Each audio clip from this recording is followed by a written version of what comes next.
Taste and see that the Lord is good. Blessed is the one who takes refuge in him. Fear the Lord, you his holy people. For those who fear him lack nothing. The lions may grow weak and hungry, but those who seek the Lord lack no good thing. My God never forgets his own. Even when life feels quiet, he is still present. When doors seem closed, he is working behind the scenes. You may feel unseen by people, but you are never forgotten by God. He remembers your prayers, your tears, and your faith. At the right time, he will lift you, guide you, and make a way. Hold on. God's love never fails, and his promises are sure. Amen. Have you ever wondered if God is listening? Let me tell you, he is. Every word you whisper, every tear you cry, and every unspoken prayer in your heart, he hears it all.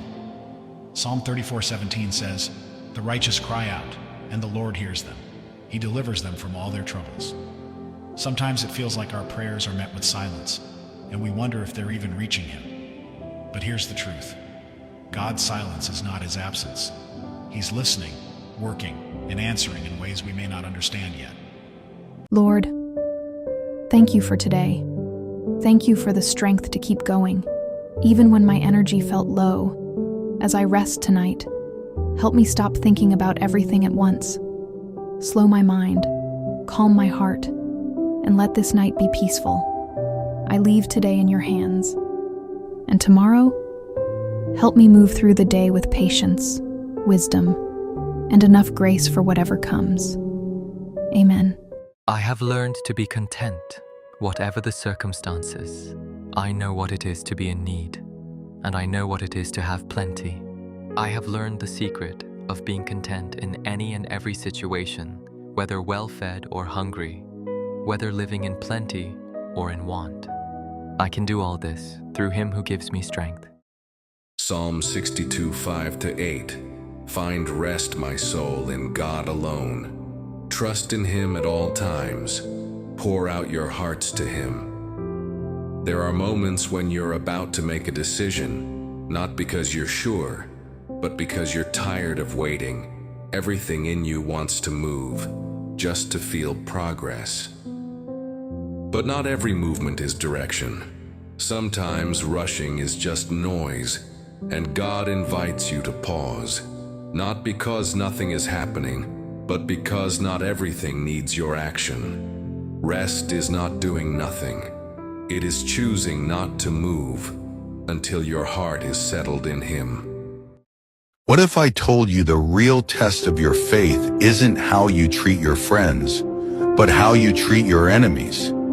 But I say unto you, love your enemies, bless them that curse you, do good to them that hate you, and pray for them which despitefully use you and persecute you. Matthew 5:44. Family, this verse is not easy. Jesus didn't call us to live like the world. He called us higher. The world says, hate those who hurt you. But Jesus says, love them. Pray for them. Why? Because when you love your enemies, you are reflecting the very heart of God. Forgiveness is not weakness, it's strength. Praying for those who persecute you is not foolishness, it's power. The enemy wants bitterness to take root, but love destroys the chains of hate.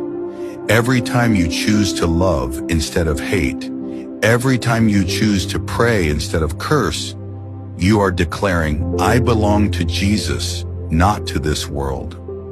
Matthew 6:21. For where your treasure is, there your heart will be also. Sometimes, you don't realize what has been consuming your heart until a small thing affects your whole mood. One unanswered message, one change of tone, one moment of being overlooked, and suddenly, your peace disappears with it. And that's when you realize your heart may have been resting too heavily on something fragile. This verse is not only about money or possessions, it's about what your heart quietly depends on the most, because whatever holds your deepest attention will also shape your emotions. That's why God keeps calling your heart back to him, not to take joy away from your life, but to give you something steadier than human approval, something that does not collapse so easily. Amen. Psalm 34:14 calls us to live righteously. Turn from evil and do good. Seek peace and pursue it. This verse reminds us that walking in God's ways requires action. We are not only to avoid wrongdoing, but to actively pursue goodness and peace, making it a part of our daily lives. Psalm 34:14 encourages us to be intentional in our daily choices. Turning from evil isn't just about avoiding sin. It's about embracing what is right, showing kindness, and working toward peace in our relationships. When we seek God's way, we find the joy and fulfillment that comes from living in His truth, knowing that His presence is guiding us each step of the way. Galatians 6:2. Carry each other's burdens, and in this way you will fulfill the law of Christ. There are moments when you are trying to hold yourself together while still being present for other people.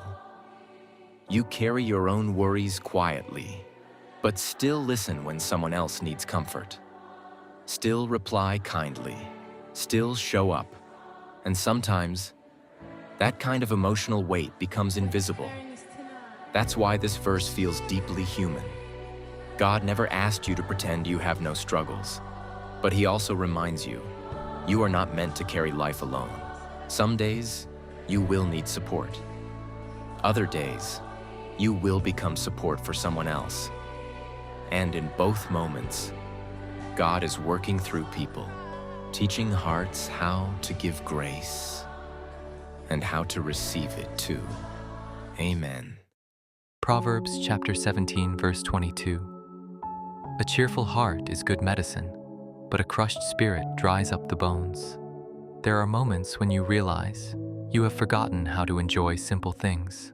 You finish a meal without tasting it fully, walk through familiar places without noticing them, laugh less, pause less, feel less present in your own life, not because you are deeply unhappy, but because your soul has been surviving for too long. And slowly, life becomes something you manage instead of something you experience.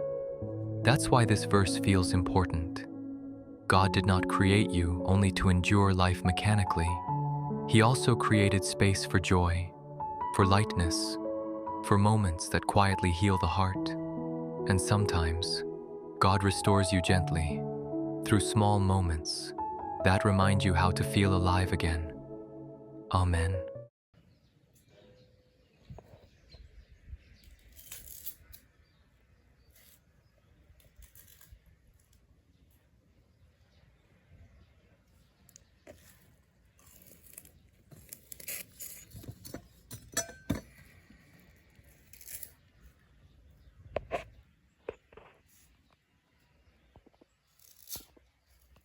Verse of the day, let's listen closely.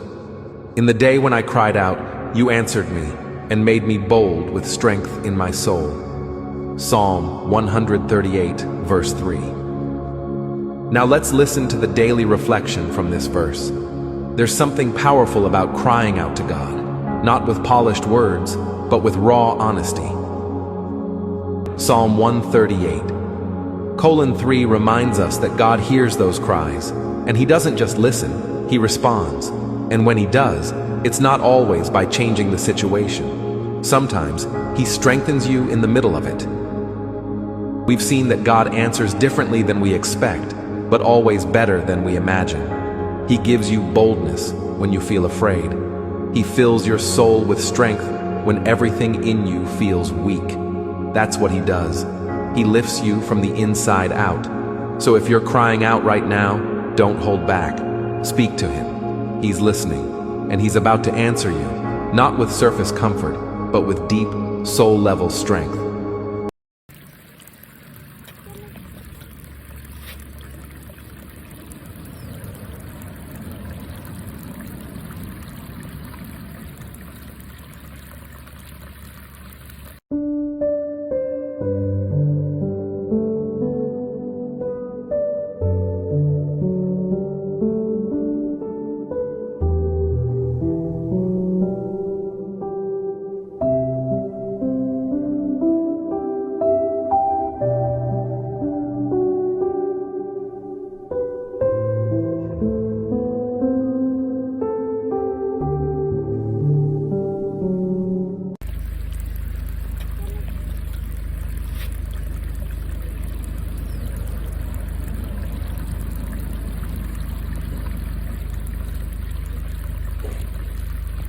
Verse of the day, let's listen closely.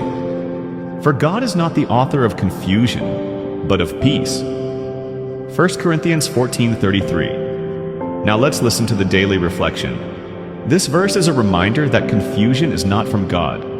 The scattered thoughts, the overthinking, the emotional noise that wears us down, that's not His voice. God brings clarity. God brings direction. God brings peace that settles your spirit instead of stirring it up. When we feel pulled in different directions or unsure of what to do next, this verse anchors us. God is not the one causing the chaos. He leads with calm. He guides with wisdom. His presence brings order to places inside us that feel tangled. Remember, if it's confusing, let it go for a moment. If it's chaotic, don't rush into decisions. If it's loud inside, step back and breathe. God speaks in a way that brings peace, not pressure. Where He is, clarity comes. Where He leads, peace follows. Amen.